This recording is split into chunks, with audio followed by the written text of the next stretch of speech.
We start with a point. Like the point we know from geometry, it has no size, no dimension. It's just an imaginary idea that indicates a position in a system. A second point, then, can be used to indicate a different position. But it, too, is of indeterminate size. To create the first dimension, all we need is a line joining any 2 points. A first-dimensional object has length only, no width or depth. If we now take our first-dimensional line and draw a second line crossing the first, we've entered the second dimension. The object we're representing now has a length and a width, but no depth. To help us with imagining the higher dimensions, we're going to represent our second-dimensional object as being created using a second line which branches off from the first. Now let's imagine a race of 2-dimensional creatures called flatlanders. What would it be like to be a flatlander living in their 2-dimensional world? A 2-dimensional creature would have only length and width, as if they were the royalty on an impossibly flat playing card. Picture this. A flatlander couldn't possibly have a digestive tract because the pipe from their mouth to their bottom would divide them into 2 pieces. And a flatlander trying to view our 3-dimensional world would only be able to perceive shapes in 2-dimensional cross-sections. A balloon, for instance, would start as a tiny dot, become a hollow circle which inexplicably grows to a certain size, then shrinks back to a dot before popping out of existence. And we 3-dimensional human beings would seem very strange indeed to a flatlander.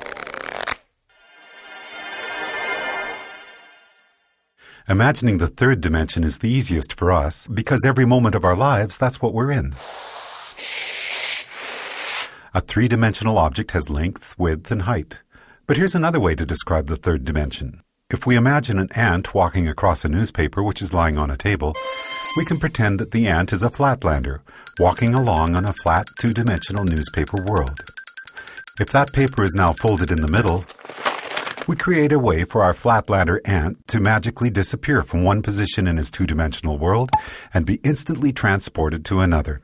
We can imagine that we did this by taking a 2-dimensional object and folding it through the dimension above, which is our third dimension.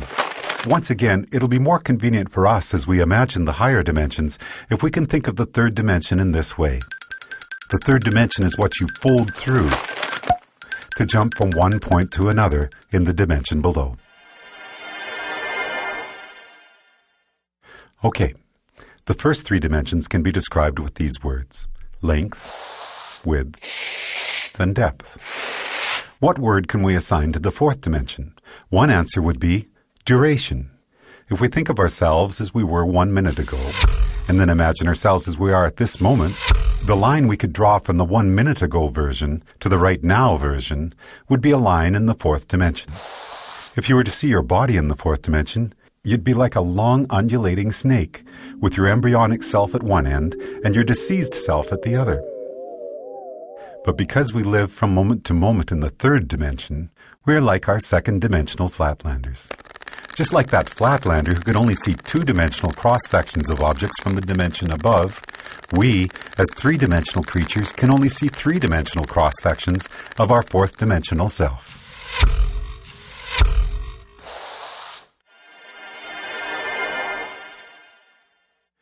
One of the most intriguing aspects of there being one dimension stacked on another is that down here in the dimensions below, we can be unaware of our motion in the dimensions above. Here's a simple example. If we make a Mobius strip, take a long strip of paper, add one twist to it and tape the ends together, and draw a line down the length of it, our line will eventually be on both sides of the paper before it meets back with itself. It appears, somewhat amazingly, that the strip has only one side, so it must be a representation of a 2-dimensional object. And this means that a 2-dimensional flatlander, traveling down the line we just drew, would end up back where they started without ever feeling like they had left the second dimension. In reality, they would be looping and twisting in the third dimension, even though to them it felt like they were traveling in a straight line. The fourth dimension, time, feels like a straight line to us, moving from the past to the future. But that straight line in the fourth dimension is, like the Mobius strip, actually twisting and turning in the dimension above. So the long undulating snake that is us will feel like it is moving in a straight line in the fourth dimension, but there will actually be, in the fifth dimension, a multitude of paths that we could branch to at any given moment. Those branches will be influenced by our own choice, chance, and the actions of others. Quantum physics tells us that the subatomic particles that make up our world are collapsed from waves of probability simply by the act of observation. In the picture we are drawing for ourselves here, we can now start to see how each of us are collapsing the indeterminate wave of probable futures contained in the fifth dimension into the fourth dimensional line that we are experiencing as time.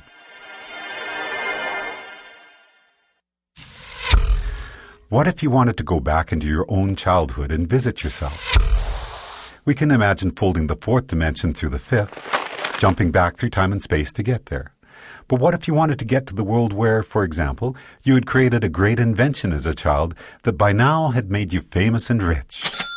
We can imagine our fourth dimensional selves branching out from our current moment into the fifth dimension.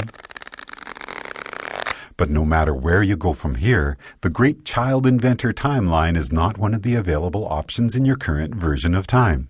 You can't get there from here, no matter how much choice, chance, and the actions of others become involved. There are only two ways you could get to that world.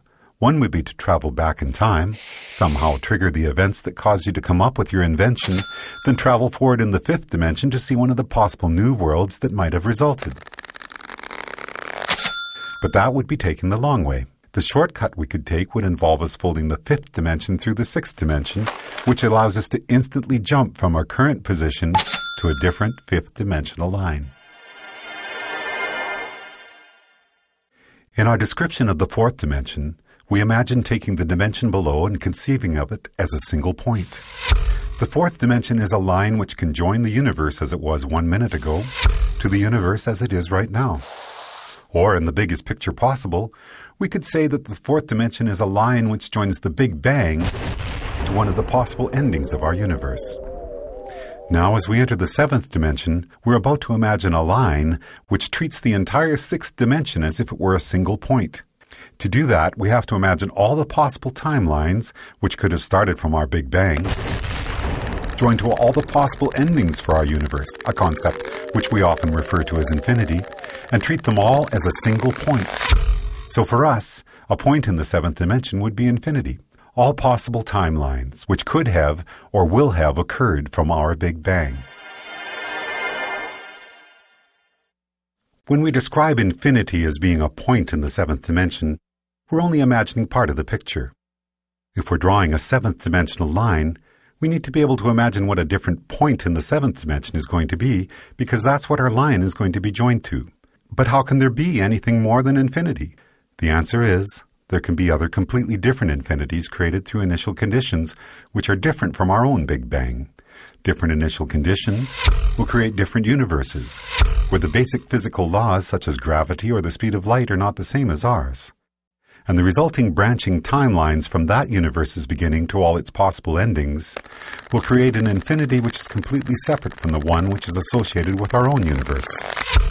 So the line we draw in the seventh dimension will join one of those infinities to another. And as boggling as the magnitude of what we're exploring here might be, if we were to branch off from that seventh dimensional line to draw a line to yet another infinity, we'd then be entering the eighth dimension.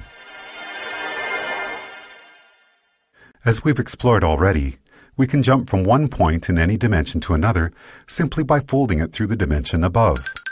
If our ant on the newspaper were a two-dimensional flatlander, then folding his two-dimensional world to the third dimension would allow him to magically disappear from one location and appear in a different one. As we're now imagining the ninth dimension, the same rules would apply. If we were to be able to instantaneously jump from one eighth dimensional line to another, it would be because we're able to fold through the ninth dimension. Before we discuss the first dimension, we could say that we first started out with dimension 0, which is the geometrical concept of the point. A point indicates a location in a system, and each point is of indeterminate size. The first dimension then takes two of these points and joins them with a line.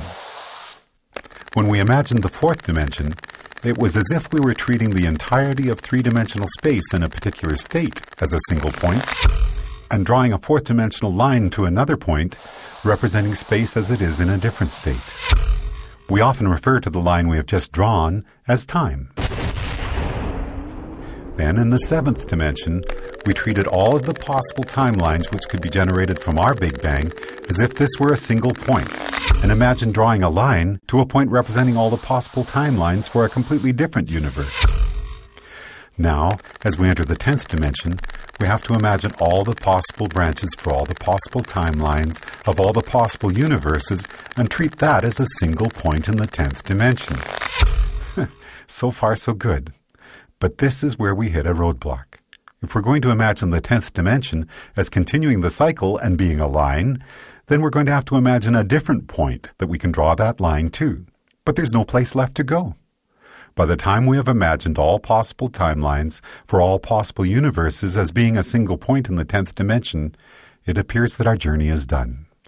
In string theory, physicists tell us that superstrings vibrating in the 10th dimension are what create the subatomic particles which make up our universe, and all of the other possible universes as well.